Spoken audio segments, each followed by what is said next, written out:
Hey everyone, this is Alex Smith and welcome to Knowledge the Ambition. English grammar को हम यहाँ पर discuss कर रहे हैं। इंग्लिश ग्रामर का हमारा टॉपिक है टेंस। टेंस को हम यहाँ पर डिस्कस कर रहे थे। लास्ट सेशन में हमने डिस्कस किया था प्रेजेंट टेंस को, ठीक है।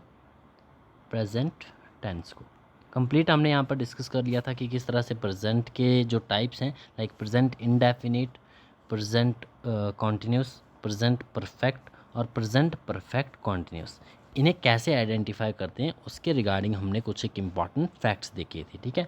आई होप आपने वो सेशन देख लिया होगा। अगर आपने देख लिया है तो आपको जो है वो आसानी से आइडेंटिफिकेशन हो जाएगी इन टेंसेस की कि इन्हें कैसे आइडेंटिफाई करते हैं। और लास्ट सेशन में हमने जो लास्ट पॉइंट डिस्कस किया था उसमें थोड़ा सा एरर मैंने आपको गलती से जो है वो कुछ और बता दिया था, तो उसे हम यहाँ पर रिपीट करेंगे फिर से। लाइक हमने डिस्कस किया था प्रेजेंट परफेक्ट कॉन्टिन्यूस को, ठीक है। ये हमारा लास्ट टॉपिक था उस वीडियो का। तो इसमें मैंने आपको वर्ब की थर्ड फॉर्म बता दी थी गलती से, तो यहाँ पर आपको ध्यान में रखना है। एक बार फिर से मैं आपको रूल्स इसके समझा देता हूँ। प्रेजेंट परफेक्ट कॉन्टिन्यूस की अगर आप पहचान करोगे तो सबसे पहले आपको ध्यान में रखना है कि हेल्पिंग वर्ब क्या यूज़ होती है। सब्जेक्ट तो यूज़ होगा ही होगा, सब्जेक्ट के साथ हेल्पिंग वर्ब यूज़ होती है हैज़ या फिर हैव। साथ में यूज़ होता है आपका बीन। वर्ब की फर्स्ट फॉर्म यूज़ होती है और उसमें आईएनजी लगा होता है, ठीक है, लाइक रेनिंग, ठीक है। और साथ ही में टाइम दिया रहता है।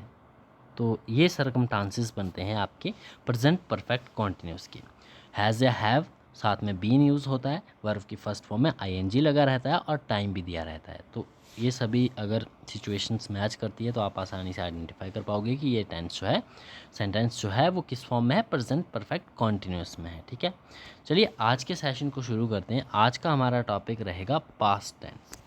पास्ट को हम यहाँ पर जल्दी से डिस्कस करेंगे। पास्ट भी आपका बिल्कुल सेम ही रहेगा, ठीक है। बस हेल्पिंग वर्ब्स आपकी चेंज हो जाती है, उसी का आपको ध्यान में रखना है मेन। पास्ट का सबसे पहला टॉपिक हम यहाँ पर डिस्कस करते हैं, पास्ट इंडेफिनिट। पास्ट इंडेफिनिट सबसे पहले आपको मैं हिंदी में यहाँ पर बता दूं कि अगर हिंदी का सेंटेंस कोई दिया रहता है तो उसकी पहचान आप कैसे करोगे, जब भी ट्रांसलेशन में आपको हेल्पफुल होगा, ठीक है।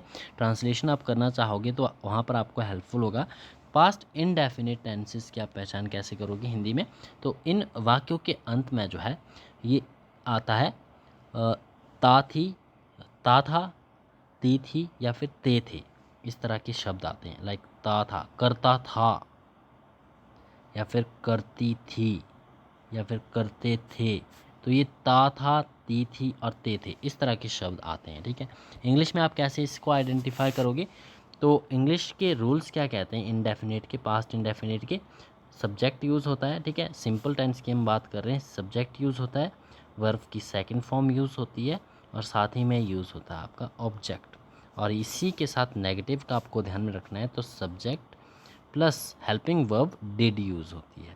तो ये दो बातें ध्यान में रखने योग्य हैं कि वर्ब की सेकंड फॉर्म यूज़ होगी और डिड हेल्पिंग वर्ब यूज़ होगी। तो किसी भी सेंटेंस में यदि वर्ब की सेकंड फॉर्म दी है, सिंपली सेकंड फॉर्म दी है, तो वो आपका पास्ट इंडेफिनिट होगा।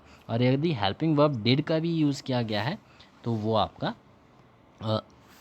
पास्ट इंडेफिनिट टेंस होगा, ठीक है। एग्जाम्पल के साथ इसे हम समझते हैं। लाइक बात करते हैं,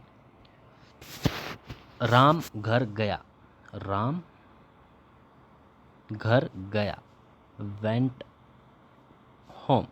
अब हिंदी में हमने देखा गया, आ की मात्रा यूज़ हो रही है, ई की मात्रा यूज़ हो रही है, ए की मात्रा यूज़ हो रही है, तो भी आपका टेंस जो है, सेंटेंस जो है वो पास्ट इंडेफिनिट होगा, ठीक है। ये ध्यान में रखना है। तो राम वेंट होम, वेंट क्या है, वेंट वर्ब की सेकंड फॉर्म है, go first form, went second form और गॉन जो है वो थर्ड फॉर्म है। तो इसी प्रकार से वेंट अगर यहाँ पर यूज़ हुआ है तो ये सेंटेंस आपका पास्ट इंडेफिनिट है। साथ ही में एक और एग्जांपल लेकर यहाँ पर समझते हैं। लाइक उसने खाना नहीं खाया, उसने खाना नहीं खाया, he did not eat food, उसने खाना नहीं खाया। तो डिड हेल्पिंग वर्ब यूज़ हुई है, तो ये सेंटेंस जो है आपका किस प्रकार का है, पास्ट इंडेफिनिट है, ठीक है। ये दो बातें ध्यान में रखनी है। नेक्स्ट हम बात करते हैं पास्ट कॉन्टिन्यूस की। Past continuous tense. हिंदी में पहचान कैसे करोगे? तो इन वाक्यों के अंत में शब्द आते हैं रहा था, रही थी या फिर रहे थे। इंग्लिश में बात करें तो पहली बात आपको ध्यान में रखनी है हेल्पिंग वर्ब की। हेल्पिंग वर्ब यूज़ होती है इसमें वाज या फिर वर, वाज या फिर वर। वाज या वर इन दोनों में से किसी भी एक का इस्तेमाल अगर किया गया है तो सेंटेंस जो है आपका पास्ट कॉन्टिन्यूस है, ठीक है। और साथ ही में ध्यान में रखना है इन दोनों के साथ में वर्ब की फर्स्ट फॉर्म यूज़ होती है और उसमें आईएनजी लगा रहता है। लाइक इट वॉज रेनिंग, बारिश हो रही थी।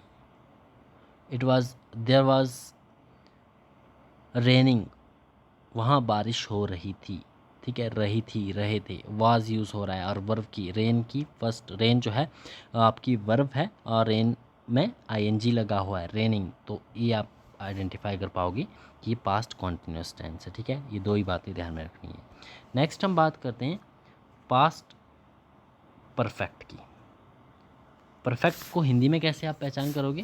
तो पास्ट परफेक्ट जो है हिंदी में जो वाक्य बनते हैं इनके अंत में आपका आता है चुका था, चुकी थी या फिर चुके थे, इस तरह के शब्द आते हैं, ठीक है। इंग्लिश में आप कैसे आइडेंटिफाई करोगे? तो first thing helping verb. Helping verb क्या यूज़ होती है? हैड। और साथ ही में वर्ब की कौन सी फॉर्म यूज़ होती है? तो वर्ब की थर्ड फॉर्म यूज़ होती है। एग्जाम्पल लेकर समझते हैं इसे, ठीक है। लाइक सो इसका एग्जाम्पल हम डिस्कस कर रहे थे पास्ट परफेक्ट का, ठीक है। इसके अंत में जो है वो शब्द आते हैं आपके चुका था, चुकी थी या फिर चुके थे। एक सेंटेंस बनाते हैं इसका, ठीक है। लाइक वह खाना खा चुका था, ठीक है। एक सेंटेंस है पास्ट परफेक्ट का है, ठीक है। इसे आप पहले ट्रांसलेट करोगे, वह लाइक ही, ये सब्जेक्ट हो गया आपका, ठीक है। ही, हेल्पिंग वर्ब यूज़ करेंगे हम इसमें हैड, ही हैड। वर्ब की फॉर्म कौन सी यूज़ होगी? थर्ड फॉर्म ईटन, ईट, एट, ईटन, ठीक है। और साथ में ही हैड ईटन फूड, वह खाना खा चुका था। यह आपका सेंटेंस बनेगा। हेल्पिंग वर्ब हैड यूज़ हुई है और साथ में वर्ब की थर्ड फॉर्म यूज़ हुई है, तो आपको ध्यान में रखना है ये दोनों कंडीशंस कब बनती हैं? पास्ट परफेक्ट में, ठीक है, पास्ट परफेक्ट टेंस में। नेक्स्ट हम बात करते हैं पास्ट परफेक्ट कॉन्टिन्यूस की, ठीक है। पास्ट परफेक्ट कॉन्टिन्यूस की हिंदी में पहचान कैसे करोगे? तो इन वाक्यों के अंत में आता है आपका से रहा था या फिर से रही थी या फिर से रहे थे, ठीक है। और सबसे बड़ी बात इसमें टाइम दिया रहता है तो आप आसानी से इसे आइडेंटिफाई कर पाओगे, ठीक है। इंग्लिश में आप कैसे आइडेंटिफाई करोगे? तो सब्जेक्ट तो यूज़ होता ही है सब में, ठीक है।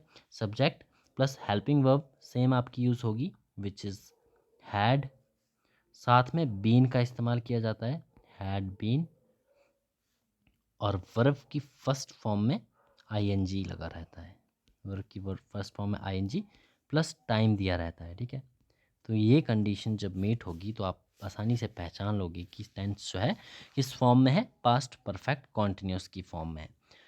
हैड बीन का इस्तेमाल किया है, वर्ब की फर्स्ट फॉर्म में आईएनजी लगा है और टाइम दिया है, तो ये जो है आपकी परफेक्ट कंडीशन बनेगी जब आप इसे आसानी से आइडेंटिफाई कर लोगे कि ये जो है वो पास्ट परफेक्ट कॉन्टिन्यूस है। एक एग्जांपल लेकर इसे हम समझते हैं। लाइक सुबह से बारिश हो रही थी, या फिर सेंटेंस इस तरह से बना सकते हो कि वहाँ सुबह से बारिश हो रही थी। तो सेंटेंस सबसे पहले आप ट्रांसलेट करोगे, से हो रही थी तो आप पहचान लोगे कि ये जो है पास्ट परफेक्ट कॉन्टिन्यूस है, ठीक है। अब इसे आप ट्रांसलेट करोगे जब, तो ये आपका कुछ इस प्रकार से बनेगा, वहाँ देयर, हेल्पिंग वर्ब यूज़ होगी हैड, साथ में बीन यूज़ होगा, हैड बीन। वर्ब कौन सी है? तो रेन है, बारिश हो रही थी तो रेन, रेन में आईएनजी यूज़ होगा, raining, there had been raining. साथ में टाइम दिया है तो सुबह का टाइम है, सिंस यूज़ होगा, सिंस मॉर्निंग। तो ये आपका सेंटेंस बनेगा, ठीक है। अब पेपर में आपको जो है वो डायरेक्टली सेंटेंस दे दिया जाए कि there had been raining since morning, आपको टाइप बताने की कौन सा टेंस है। तो यहाँ पर आप आइडेंटिफाई कैसे करोगे, हैड लगा है, बीन लगा है, फर्स्ट फॉर्म में आईएनजी लगा है, साथ में टाइम दिया है सुबह का, तो ये कौन सा है, पास्ट परफेक्ट कॉन्टिन्यूस टेंस है। ठीक है, इसी तरह से इसकी पहचान हो जाएगी। तो नेक्स्ट सेशन में हम बात करेंगे अबाउट द फ्यूचर टेंस। ठीक है, फ्यूचर टेंस के भी सभी टाइप्स को हम आइडेंटिफाई कैसे करते हैं वो रूल्स देखेंगे। तब तक के लिए मिलते हैं नेक्स्ट सेशन में।